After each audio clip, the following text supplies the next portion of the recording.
retrouve pour faire la comparaison du livre et des films, enfin des livres et des films de la saga À tous les garçons que j'ai aimé par Jenny Han. C'est parti. Donc Jenny Han a écrit de nombreuses sagas à succès qui incluent À tous les garçons que j'ai aimé, mais également L'été où je suis devenue jolie et la saga Le Pacte. Et je rappelle d'ailleurs que The Summer I Turned Pretty a été notamment adapté en format de série. J'en parlerai dans une prochaine vidéo, mais aujourd'hui on se concentre sur la saga To All the Boys I Loved Before dans la version originale, qui est donc composée de 3 livres. C'est donc une trilogie, commençant par le premier tome au titre éponyme de la saga, puis on retrouve PS Je t'aime toujours et Pour toujours et à jamais. Je vais commencer par vous parler des livres plus que des films et je vais pas être en mesure de faire une comparaison très détaillée et concise des deux œuvres puisque j'ai lu les livres il y a beaucoup trop longtemps pour être capable de faire un résumé, une comparaison. J'ai essayé de chercher un peu pour me remettre les idées en tête, mais pour être tout à fait honnête, je me rappelle vraiment pas suffisamment du contenu des livres pour vous en parler, donc je vais juste parler de mon ressenti concernant les livres. J'ai donc lu les livres en 2021. Le premier film est donc sorti en 2018 et j'ai pu découvrir ce film seulement en 2020 pendant le confinement. J'ai donc avalé les 3 romans à la sortie, enfin après avoir vu ce premier film, et je les ai avalés avant que le deuxième film sorte sur Netflix. Au passage, pour vous donner un ordre d'idée, j'avais mis 17 au premier, 14 au deuxième et 17 au dernier. J'expliquerai mes choix plus tard. En ce qui concerne les livres, pour être tout à fait honnête, je pense sincèrement que mes notes pour les films rejoignent vraiment celles que j'aurais données au livre, puisque je n'ai pas tout à fait aimé le contenu du 2, bien que ce soit pas l'auteur, la plume qui m'ait dérangé, mais plutôt l'intrigue que je n'ai pas trop appréciée. J'ai kiffé le 1 et le 3, j'ai toujours quelque chose avec le 3 et le 1, je trouve, dans toutes les sagas. Je pense que c'est très particulier, mais moi généralement c'est le 2 qui me saoule, pas le dernier. Donc je vais juste vous relire le résumé pour ceux qui ne connaissent pas. Chaque fois que je prends la plume, je me laisse complètement aller, comme si personne n'allait jamais me le dire. C'est le cas d'ailleurs. Je couche dans ces lettres mes pensées les plus secrètes, mes observations les plus fines, tout ce que j'ai gardé au fond de moi. Quand j'ai fini, je ferme l'enveloppe, je note l'adresse et je range la missive dans ma boîte à chapeau bleu turquoise. Il ne s'agit pas de lettres d'amour au sens strict du terme. Je les écris pour arrêter d'être amoureuse. Ce sont des lettres d'adieu. Dès que je mets le point final, ma passion dévorante s'estompe. Je peux manger mes céréales tranquilles sans me demander s'il met lui aussi des bouts de banane dans les siennes. Je peux brailler des chansons d'amour sans qu'elles lui soient adressées. Si l'amour est une forme de possession, ces lettres sont mes exorcismes maison. Elles me libèrent. Enfin, en théorie. Voici rapidement la bande-annonce du premier film pour essayer de vous mettre un peu dans l'ambiance. Mes lettres sont mes trésors les plus secrets. J'écris une lettre chaque fois que j'ai un coup de cœur si intense que je sais pas quoi faire d'autre. J'en ai écrit pour 5 garçons. Peter et ses beaux yeux, Kenny du camp de vacances, Lucas du bal de l'école, John du club de modélisation de l'ONU et Josh, le petit copain de ma sœur.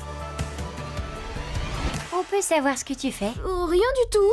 Personne ne connaît leur existence. Est-ce que je peux te parler? Ouais, ça me touche, mais ça n'arrivera jamais.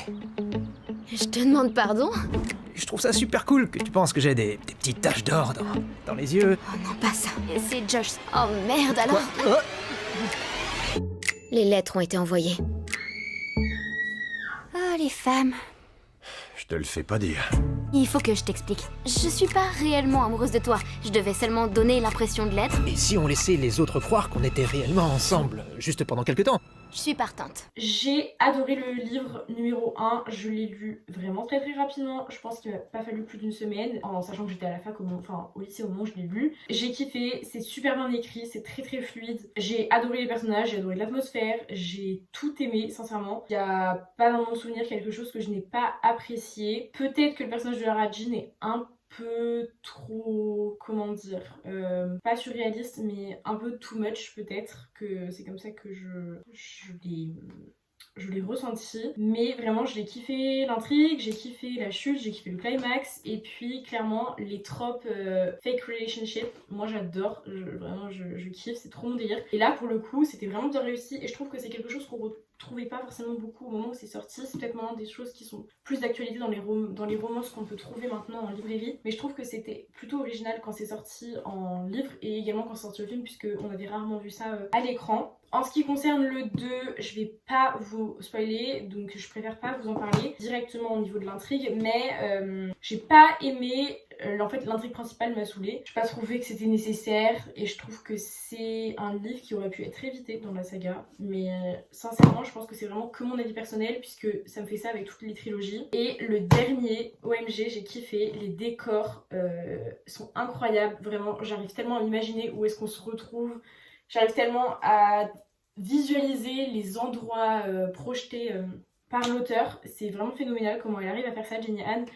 Et puis j'ai kiffé la fin, clairement. Moi, la fin de la trilogie, elle m'a... Waouh, j'étais choc barre, j'étais trop contente. J'ai lu les 2 livres, là pareil, je pense en une petite semaine. C'est super facile à lire, franchement, je le recommande aux gens qui essayent de lire, qui veulent commencer à lire et qui ne savent pas trop par quoi commencer. Je pense qu'à partir de 12-13 ans, vous pouvez vous permettre d'entamer cette saga, soit en commençant par les films, soit en commençant par le livre. Je vous conseille tout de même, bien que beaucoup de personnes se disent toujours déçues, car beaucoup de personnes se disent déçues en voyant nos adaptations cinématographiques, je vous conseille tout de même de commencer par les films et ensuite le livre, puisque les films sont tous les 3 disponibles sur Netflix, et si jamais vous n'aimez pas, bah au moins vous serez pas obligé d'acheter les livres. Il y a quelques différences, ceci dit, entre les romans et les films. J'en ai noté quelques-unes. Moi, ce qui m'a le plus dérangé, c'est le physique d'une des sœurs Sonkovi. Donc, juste pour vous remettre un petit peu un contexte, les 3 sœurs sont donc Lara Jean, Margot et Kitty. Margot étant la plus vieille, jouée par Janelle Parrish. Ensuite, on a Lana Condor qui interprète Lara Jean Sonkovi, l'actrice principale. Et nous avons Anna Cathcart, qui interprète le rôle de Kitty. Et comme vous pouvez le voir à l'écran, l'actrice de Kitty n'est absolument pas typée. Moi, ça m'a personnellement pas tant dérangé que ça, puisque en vrai, ça n'enlève rien à l'histoire. Mais les parents, il y en a un qui est de type européen, entre guillemets, et la maman, qui n'est donc pas présente dans le film puisque décédée, était donc coréenne. Et en fait, le mélange se retrouve plutôt bien dans les 2 sœurs les plus âgées, mais Kitty n'est absolument pas typée. Moi, ça m'a pas empêché de vivre l'histoire, etc. Au contraire, je trouve que même c'est plutôt sympa d'avoir un personnage qui diffère un peu, puis je trouve que dans son caractère, etc., elle est vraiment différente au niveau de ses sœurs. Mais je trouve juste que d'un point de vue cohérence, c'est un petit peu bizarre et étrange de modifier carrément les origines d'un personnage quand c'est une adaptation. Donc voilà pour cette première différence qui, je ne sais pas si c'en est vraiment une, puisque en vrai de vrai dans le livre je ne suis pas capable de me rappeler si le personnage est décrit différemment de ses sœurs, mais j'ai pas en tête qu'on s'arrête vraiment sur le physique d'une des sœurs. En ce qui concerne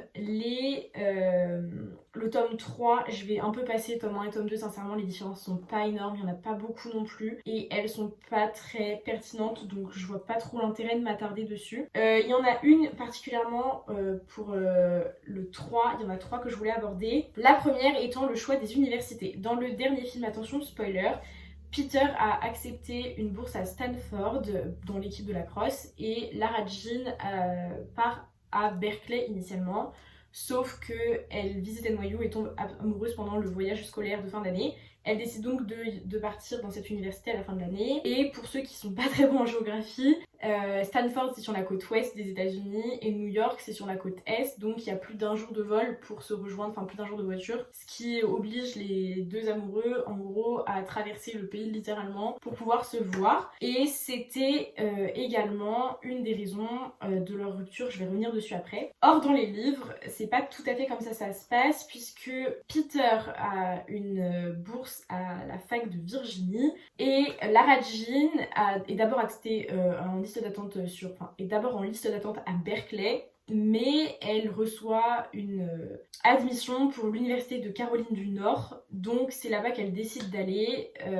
Donc la distance est déjà un peu moins longue, donc c'est un peu moins de drama un peu moins dramatique entre guillemets au niveau de la distance dans le livre, et surtout c'est Peter qui propose de rejoindre Lara Jean dans son université, alors que dans les films c'est bien Lara Jean qui se pose la question de rejoindre Peter à Stanford et après potentiellement si c'était pas possible de se faire transférer en 2e année pour le rejoindre, décision qu'elle ne prend pas. Pour ceux qui veulent regarder les films, je vous invite à aller vous renseigner sur Netflix et à passer un très bon moment. Et donc effectivement, c'est une des raisons pour laquelle Lara Jean et Peter vont rompre dans le dernier tome. Lara Jean, après son bal de promo, va essayer de coucher avec Peter.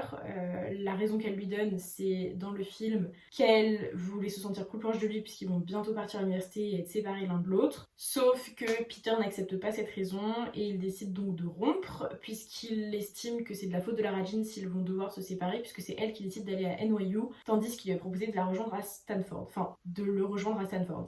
Or dans les livres, déjà il n'y a pas de voyage à NYU, donc comme je vous le disais, la distance est un peu moins grande. Et surtout, leur moment d'intimité qui est censé arriver se passe à la plage, enfin c'est pas à la plage, c'est à l'anniversaire, non c'est pas à l'anniversaire, comment putain, à l'EVJF pardon de Trina, qui est donc la belle-mère, la future belle-mère de Lara Jean, et donc Lara Jean rompt avec Peter sous prétexte que pour être tout à fait honnête, je me rappelle plus trop, mais elle veut rompre avec Peter à ce moment-là et c'est trop bizarre parce que en fait elle dit qu'elle aime pas Peter, etc. Et finalement ils vont se réconcilier plus tard dans le tome à la fin du mariage de Trina et donc du père de Lara Jean. Ils vont avoir une conversation et ils décident de se remettre ensemble, tandis que dans le film c'est Peter qui revient vers Lara Jean en ayant signé son livre de fin d'année, qu'elle retrouve dédicacé, qu'elle lit. Peter la rejoint, ils signent le nouveau contrat entre guillemets de leur couple en référence au premier tome et au premier film, et ils se mettent à danser, ils se mettent ensemble et ils se couchent ensemble pour la première fois du coup ce soir-là. Donc c'est un peu différent. Je me rappelle d'ailleurs de l'ambiance qui est complètement différente aussi du coup au niveau du moment d'intimité qui précède la rupture des couples, enfin du couple. Dans le premier c'est chez Lara Jean, enfin dans le film pardon, c'est chez Lara Jean qu'a lieu cette scène, tandis que dans le livre, étant donné que c'est à l'EVJF du coup l'enterrement de jeune fille de Trina, ils vont comment enfin non c'est pas à l'EVJF qu'elles vont, enfin si, mais comment expliquer ça je sais pas du tout m'exprimer, c'est grave. En gros ça se passe dans un truc près d'une plage, enfin dans une chambre. Lara Jean demande à Peter de l'attendre quelques secondes dans la chambre pendant qu'elle met de la musique, qu'elle se change un peu parce qu'elle veut trop faire ça comme dans un film et qu'elle est complètement folle.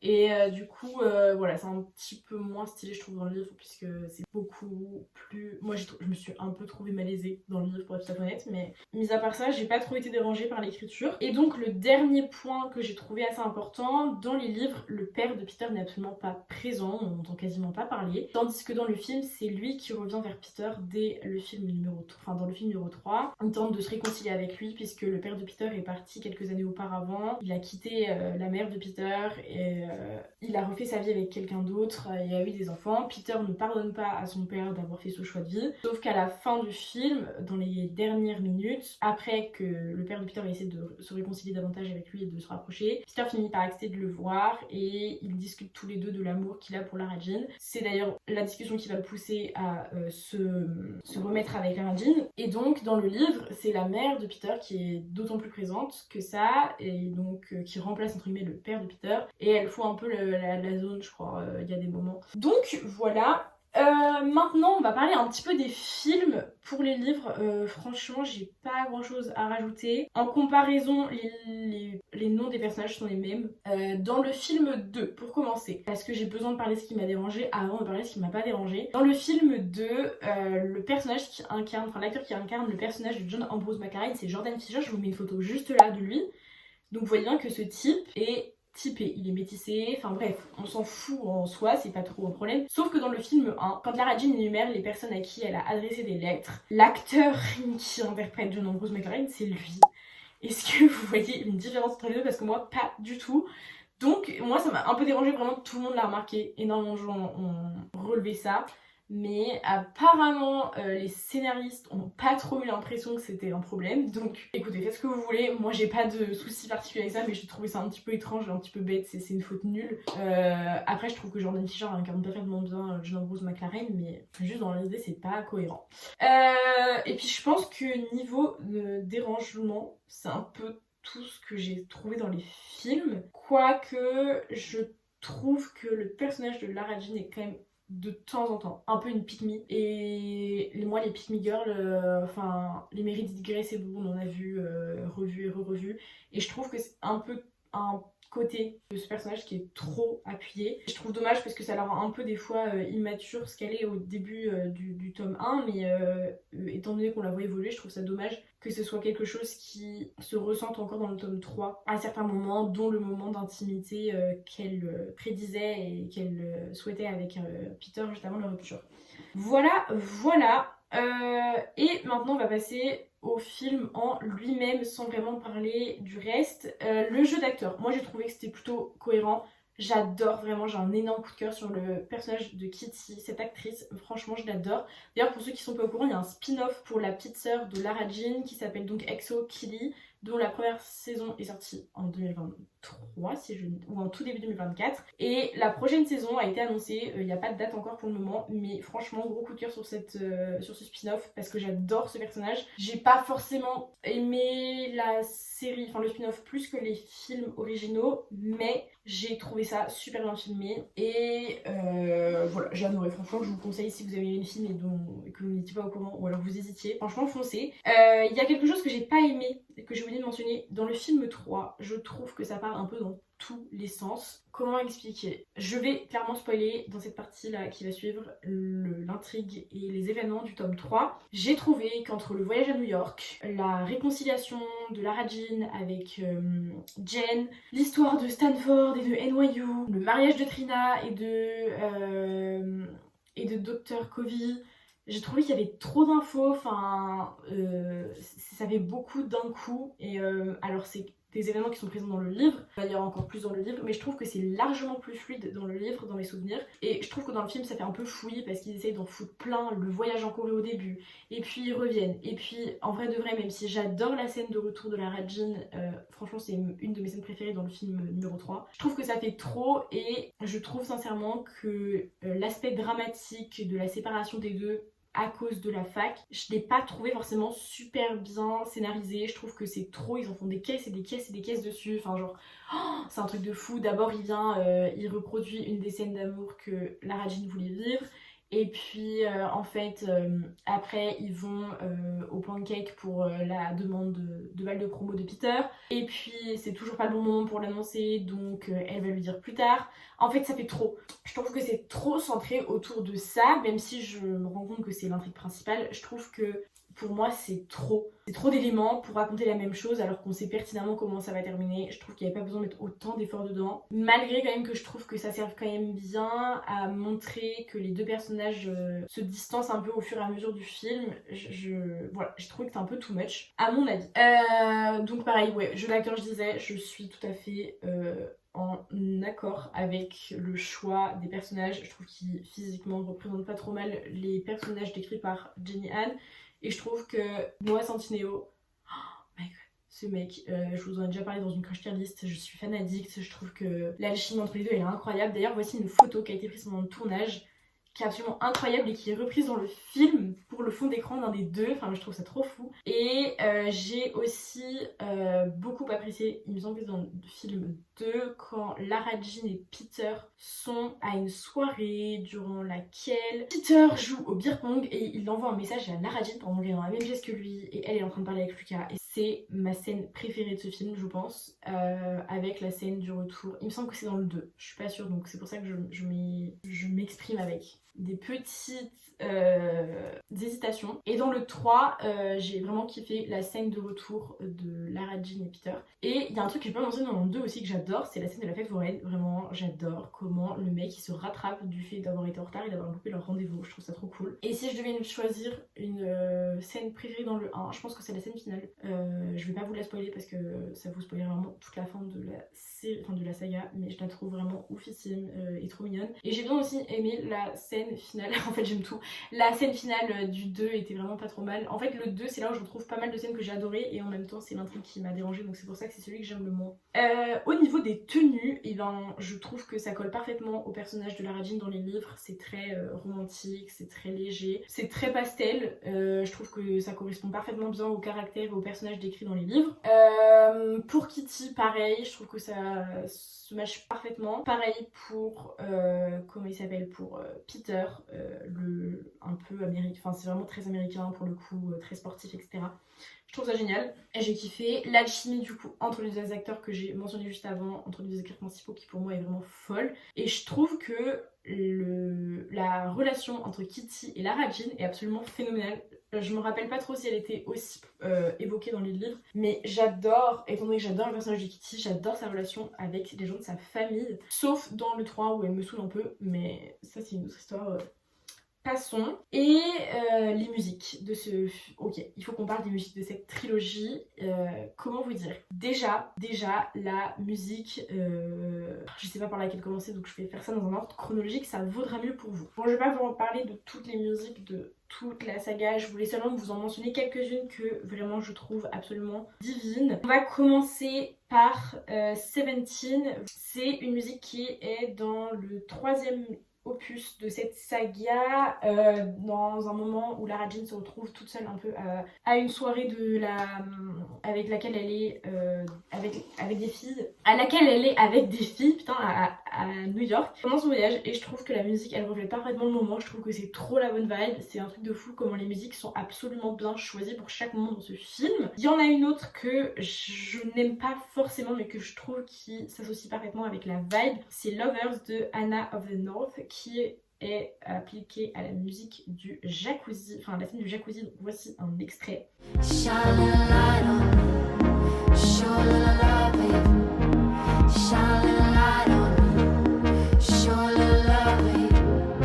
Et bien que ce n'est pas une musique que j'apprécie et que j'écoute, je trouve qu'elle est parfaitement choisie pour cette scène. Donc c'est donc la scène, c'est une scène du coup du premier volet, scène absolument majeure d'ailleurs de ce premier volet. Et franchement je vous invite à aller regarder la scène avec la musique, vous allez vous rendre compte que c'est vraiment génial. Ensuite il y en a une qui s'appelle Moral of the Story par Haché, je sais pas comment on prononce, sorry. Voici un extrait. Young people fall in love with the wrong people sometimes. Some mistakes get made, that's alright, that's okay. You can think that you're in love when you're really just in pain. Some mistakes get made, that's alright, that's okay. Cette musique est utilisée au moment de la rupture de Peter et Lara Jean dans le tome 2, dans le volume 2, et je trouve que la scène, le timelapse un peu de quand elle se retrouve toute seule, etc., colle parfaitement avec les paroles. D'ailleurs, c'est une musique qui a été reprise pendant un concert de Dove Cameron, et elle l'interprète super bien aussi. Franchement, GG. Juste, je vous lis le bridge qui est absolument fou. They say it's better to have loved and lost than never to have loved at all. That could be a lot of shit, but I just need to tell you all. Some mistakes get made, that's alright, that's okay. You can think that you're in love when you're really just engaged. Et pardon, mais ces paroles, franchement, c'est un truc de fou. Et c'est pareil, il y a un truc qui dit Some people fall in love with the wrong people sometimes. Et c'est ok, guys, vraiment. Donc je suis vraiment fanatique de cette musique. Pareil, elle est bien dépressive comme il faut, donc quand vous avez envie de pleurer, mettez-la. La chanson que je préfère, je vais vous la mettre juste à la fin. Il y en a une que j'aime trop qui s'appelle Beginning, Middle and End, qui est... non d'ailleurs il n'y a pas juste le end, il y a juste Beginning, Middle, End. Et cette chanson est dans le 3e volet. C'est une chanson qui, oh my god, représente tellement bien la recherche que Lara Jean fait à ce moment-là, puisqu'elle veut trouver la chanson de son couple. Et les paroles, my god, un truc de fou. D'ailleurs, petit spoiler, Peter la remet à la fin, il me semble, dans le tome 3, enfin dans le volet 3, quand il se retrouve à danser sous la tente du mariage de son père, à Lara Jean, donc je trouve ça vraiment trop fou. Et les paroles sont donc Will you be my beginning, my middle, my end. Et je pense que c'est vraiment une déclat d'amour, c'est vraiment une proposition de mariage, moi ça me... Waouh, vraiment c'est fou. Et il y a à la fin... un passage où la chanteuse dit 5 years later and I'm still yours, 10 years later and I'm still yours, 50 years later and I'm still yours. Et en gros, genre, c'est quelqu'un pour la fin de tes jours, genre vraiment c'est la personne avec qui tu vas finir. Et ça me laisse l'espoir de penser que ces deux amants vont finir par mourir ensemble. Et je trouve ça génial, ils vont vivre ensemble, ils vont grandir ensemble, ils ont déjà tellement appris sur eux deux dans ces opus que je trouve ça fou. Les deux dernières musiques sont donc I Like Me Better, qui est la musique d'introduction du voyage à NYU, vraiment chanson méga connue. Voilà, fou. D'ailleurs, Lana Condor, qui est l'interprète de Lara Jean, a fait une cover avec son fiancé de cette musique que je vous invite à l'écouter, qui est plutôt pas mal. Et on finit donc avec ma musique préférée de toute la saga, qui est About Love de Marina.